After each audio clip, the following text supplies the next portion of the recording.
यानी परमात्मा स्वयं को महत्व देते हैं, हम भी स्वयं को महत्व देंगे। तो स्वयं को क्या महत्व देना है यहाँ पर? हमें स्वयं देने हैं अपने मन को। ठीक है, स्वयं मैं समझता हूं, स्वयं मतलब मन की प्रशंसा। ठीक है, मन को प्रशंसा बहुत पसंद है। हम सभी अपनी प्रशंसा सुनना चाहते हैं। हमें कोई ऐसा नहीं होगा अपनी प्रशंसा सुनते हुए दुखी हो जाए, उस प्रशंसा सुनते उसको गुस्सा छूट जाए। इवन अगर आपको गुस्सा भी आया हुआ है ना, यानी क्रोध, तो कोई आपकी प्रशंसा करे तो हम शांत हो जाते हैं, खुशी मिलती है। यानी ये किसको खुशी मिल रही है, कौन खुश हो रहा है? मन। यानी मन को प्रशंसा बहुत पसंद है। मन है मेरा, प्रशंसा दूसरे लोग कर रहे हैं तो भी मन खुश हो रहा है। सोचिए, मेरा मन दूसरे प्रशंसा करते हैं खुश होता है, तो अगर मैं अपने मन की प्रशंसा स्वयं करूं तो मेरा मन क्या कर डालेगा?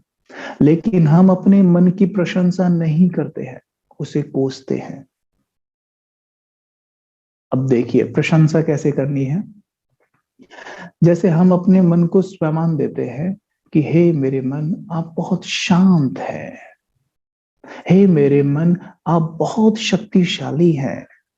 हे मेरे मन, आप मास्टर सर्वशक्तिमान हैं। और ये इस वक्त अवचेतन से बात हो रही है। हे मेरे मन, आप बहुत प्यारे हैं। देखो सुनते ही मन कितना खुश हो गया, मेरा भी खुश हो गया और आपका भी हो रहा होगा। तो मन से जब बातें करते हैं ना, मन को बड़ी खुशी मिलती है। ठीक है, कहा जाता है, भक्ति मार्ग में कहते आए हैं कि सबके अंदर भगवान है। ठीक है, और हमने ज्ञान में सीखा कि भगवान तो सबके अंदर नहीं है, लेकिन भगवान के गुण और शक्तियां सबके अंदर हैं, और वही अवचेतन मन के अंदर है। इसलिए साइंटिस्ट इसे ऑलमाइटी माइंड भी कहते हैं। तो हमने क्या करना है, इस ऑलमाइटी माइंड में जो ऑलमाइटी यानी सर्वशक्तिमान की गुण और शक्तियां हैं, उनको जगाना है। आज इस अवचेतन मन में सिर्फ परमात्मा की गुण और शक्तियां नहीं, रावण की भी हैं। क्योंकि हम द्वापर और कलयुग में भी पाठ बजाए है ना। तो काम क्रोध मोह लोभ अहंकार भी है, और सुख शांति पवित्रता प्रेम भी है। यानी दोनों चीज हैं। जैसे रेस्टोरेंट में आप जो ऑर्डर करेंगे वो आएगा, वैसे यहाँ शांति अवेलेबल है और क्रोध भी है, but you have to order. ठीक है, यू हैव टू ऑर्डर। आप जो ऑर्डर करेंगे वो आएगा। और ऑर्डर कैसे होगा? स्वयं से। जब स्वयं देंगे तो हमारी शांति जागेगी, प्रेम जागेगी।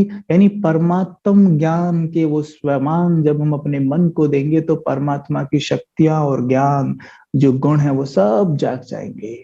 लेकिन अगर हम रावण वाली वो बातें, वो शिकायतें, वो सब बातें करते रहेंगे तो ये जागेगा। याद हो, आत्मा में 5 तरह के संस्कार होते हैं। हमने 7 डेज कोर्स में ये सब ने जाना है। आप इधर गौर कर सकते हैं हमारे हाथ की तरफ, ये 5 अंगुलियां हैं। 5 तरह के संस्कार होते हैं। हम इसे ऐसे समझते हैं, ये पहला ओरिजिनल संस्कार है हमारा, प्योरिटी वाला। ये दूसरा है हमारा प्रीवियस बर्थ का संस्कार। ठीक है, ये है हमारा माँ के गर्भ वाला संस्कार। ये है हमारा ये वाला सराउंडिंग संस्कार, और ये है हमारा विल पावर वाला संस्कार। ठीक है, अब ये है, ये तो ओरिजिनल है। ये वाला तो ओरिजिनल है ना, ये वाला तो ओरिजिनल है, यानी प्योरिटी, यहाँ प्योरिटी है। लेकिन अगर प्रीवियस बर्थ वाले संस्कार की बात करूं तो यहाँ पे क्रोध मिक्स हुआ, प्योरिटी को दूषित किया। माँ के गर्भ में भी हमने क्रोध करना सीखा। माँ कैसे माहौल में रहती थी, क्या देखती थी, क्या सुनती थी, क्या पढ़ती थी, उसका असर हमारे ऊपर पड़ा। सराउंडिंग, चारों तरफ से आजकल हम क्या सीख रहे हैं, ये तीनों है दूषित संस्कार। ये वाले तीनों, ये ओरिजिनल है, ये तीनों दूषित है, और ये विल पावर है। ठीक है, आजकल आत्माएं कंप्लेन करती हैं कि मुझे अपनी विल पावर बढ़ानी है। विल पावर मतलब मनोबल, मन की शक्ति बढ़ानी है। तो मन की शक्ति बढ़ाने के लिए हमें क्या करना होगा? देखिए, ये मैंने बंद किया हुआ है। अगर मैं अपने मन को ये स्वमान देता हूं कि हे मेरे मन, आप बहुत शक्तिशाली हैं, तो होगा क्या? ये ओरिजिनल संस्कार वाला जो मैंने दिखाया था अंगुली, ये जागता है, ठीक है। लेकिन ये अकेला नहीं जागता, ये अपने साथ विल पावर को भी जगाता है। ये देखिए, मैं कहता हूं मैं एक महान आत्मा हूं, या मैं कह रहा हूं हे मेरे मन, आप महान हैं, तो ये जागेगा, ये सीधा उठ जाएगा और साथ में से जगाएगा। लेकिन मैं कई बार बीच बीच में ऐसा भी कह जाता हूँ, सारा काम मेरे को ही करना पड़ता है, कितना काम करना पड़ता है, मेरा शरीर तो मेरा साथ ही नहीं देता, पता नहीं मेरा भाग्य ऐसा क्यों, कोई मेरा साथ नहीं देता, फलाना ढिमका।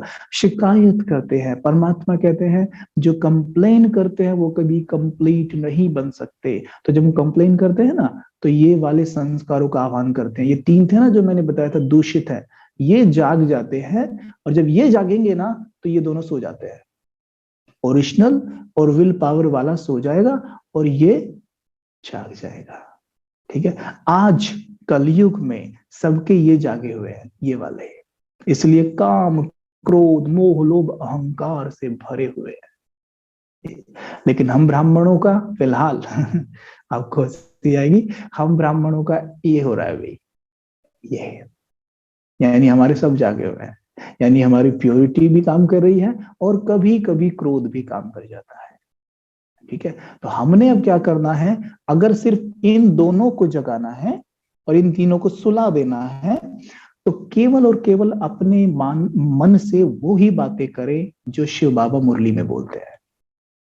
वो बोलेंगे और ये ऐसे काम करेंगे। जब ये बिल्कुल ऐसे हो जाएंगे और ये तीनों बिल्कुल ऐसे हो जाएंगे, ये हमारी संपूर्णता की स्टेज होगी, ठीक है। तो जब हम अपने मन को स्वमान देते हैं ना, तो हमारा मन प्रफुल्लित हो जाता है, बड़ा खुश होता है। और एक बात और कहते चले, हमारा मन सबसे अधिक हमारी बात ही सुनता है। हम कहते हैं ना, मेरा मन मेरी सुनता नहीं है, लेकिन हमारा मन सबसे ज्यादा हमारी मानता है। कैसे? अब देखिए, आपसे कोई कहे कि आपसे ये काम नहीं होगा, आप उसे कह देते हैं अभी रुको मैं करके दिखाता हूं। ये किसने कहा? मेरे मन ने कहा। मेरे मन ने स्वीकार नहीं की उसकी बात। लेकिन जब मैं अपने मन से खुद कहूं ना, ये काम मुझसे नहीं होगा, तो मेरा मन कहता है जी मालिक, नहीं होगा, and we are not able, हम अब उसे कर नहीं पाते फिर, राइट। तो देखिए हुआ क्या, मन सबसे ज्यादा मेरी मानता है, ठीक है। द मोमेंट मैं जब स्वयं का अभ्यास करता हूं, तो मेरा मन हाई फ्रीक्वेंसी में चला जाता है, और हाई फ्रीक्वेंसी में जाते ही वो जो एनर्जी रेडिएट करता है, उससे सभी को बहुत लाभ होता है। जब हम कोई भी थॉट क्रिएट करते हैं, उसका सबसे पहले असर तो मेरी फीलिंग्स पे ही पड़ता है। जब मैं कहता हूं हे मेरे मन आप कितने प्यारे हैं, देखो मूड कितना अच्छा हो जाता है, एकदम मन तो खुश हो गया, है ना। फीलिंग्स पे असर पड़ा। दूसरा, हमारी बॉडी पे उसका असर पड़ता है। जब मैं कोई भी थॉट क्रिएट करूंगा, तो उसके वाइब्रेशंस मेरी बॉडी के हर एक सेल में जाएंगे। इसलिए हम ब्राह्मण्स जो बहुत प्योर डिवाइन थॉट्स क्रिएट करते रहते हैं, तो हमारे चेहरे पे ग्लो बढ़ जाता है। ये सभी कहते हैं कि भाई ब्राह्मण जो ये बीके हैं, इनके चेहरे बड़े चमकते हैं। कारण क्या है? हम स्वयं के जो अभ्यास कर रहे हैं ना, परमात्मा पिता से जो योग लगाते हैं, हमारे मन से बहुत प्योर एनर्जी निकलकर हमारी बॉडी में फैलती है, एक सेल में जाती है, उससे ही हो रहा है। और तीसरा, जब कोई भी थॉट क्रिएट करते हैं, तो वाइब्रेशंस वायुमंडल में फैलते हैं, वायुमंडल बनता है। जैसे आप मॉल में जाइए, मॉल में जाएंगे तो वहां पर आपको कभी ना योग करने का मन नहीं करेगा, आप मेडिटेशन में नहीं बैठेंगे, आपका परचेस करने का मन करेगा कुछ। चाहे मेरे पास पैसे भी ना हो, फिर भी मेरा मन करेगा आई शुड परचेस समथिंग ना, ये करेगा। मंदिर में जाएंगे, अपने आप ही ऐसे हाथ जोड़ के खड़े होने का मन करेगा, है ना। क्यों? क्योंकि वहां पर सभी मनों ने वो वाइब्रेशंस वहां पे रेडिएट किए हैं। तो ये हो गया मन, यानी स्वयं से सकाश देना। अब हम स्वयं लें, अगर किसी आत्मा को हमने एनर्जी भेजनी है, तो हम ये कहें कि मैं मास्टर सर्वशक्तिमान हूं, मेरे मन में ईश्वर की शक्तियां भरी हुई है, अब ये शक्तियां चारों ओर फैल रही हैं। मेरे सर के ऊपर सर्वशक्तिमान शिव बाबा की लाल किरणें पड़ रही है। आप अनुभव कर सकते हैं, लाल किरणें पड़ रही है, मेरे चित्त में समा रही है, मेरे अंग अंग में समा रही है। अब ये किरणें मेरे मस्तक से निकलती है, उस आत्मा के पास जाती है जिसे मैं सकाश देना चाहता हूं। ठीक है, आप देखेंगे यहां से किरणें निकलकर उसके ऊपर फव्वारों यानी फाउंटेन के रूप में पड़ रही है।